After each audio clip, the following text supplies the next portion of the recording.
গোমূত্র, গোবর আর গঙ্গা নদী ও জমজম সম্পর্কে এই ৩টি সম্পর্কে আমি চ্যাটজিপিটিকে জিজ্ঞাসা করেছি। আমার যে প্রশ্নটা ছিল সেটাই। তার উত্তরে চ্যাটজিপিটি কী প্রশ্নের উত্তর দিয়েছে তোমরা অবশ্যই পড়ে যাবে। আমি এখানে মুখে বলছি না। আর প্লিজ দয়া করে তোমরা কটূক্তি কেউ করবে না, কারণ সবার কাছেই নিজের নিজের ধর্ম শ্রেষ্ঠ।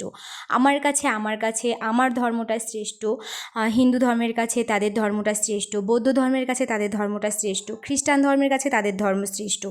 অবশ্যই ধর্ম সম্পর্কে আমাদের ইসলামেও কোনোদিন কোনো কারো ধর্মের সম্পর্কে গালিগালাজ কিংবা কটূক্তি করা আমাদের ইসলাম ধর্মে নিষেধ।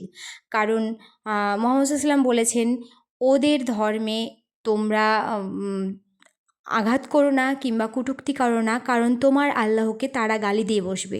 তাই কখনো কারো ধর্মের মানুষদেরকে কিংবা ধর্মকে ছোট করে নয়, গালি দিবে না, ছোট করে কথা বলবে না, এটা আমার রিকোয়েস্ট। আর কমেন্টের মাধ্যমে জানিয়ে যাবে তোমাদের মতামত। অবশ্যই এখানে বিভেদ ভুলে কমেন্ট করে যাবে। সুন্দর একটা কমেন্ট চাই এবং শেয়ার চাই। আর চ্যাটজিপিটি কী বলেছে সেটা তোমরা অবশ্যই পড়বে, পড়ে বুঝবে।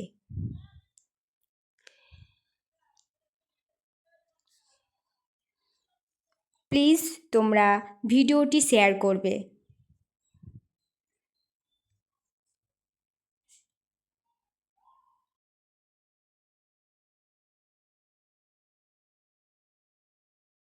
ভিডিওটি ভালো লাগলে বেশি বেশি শেয়ার করো।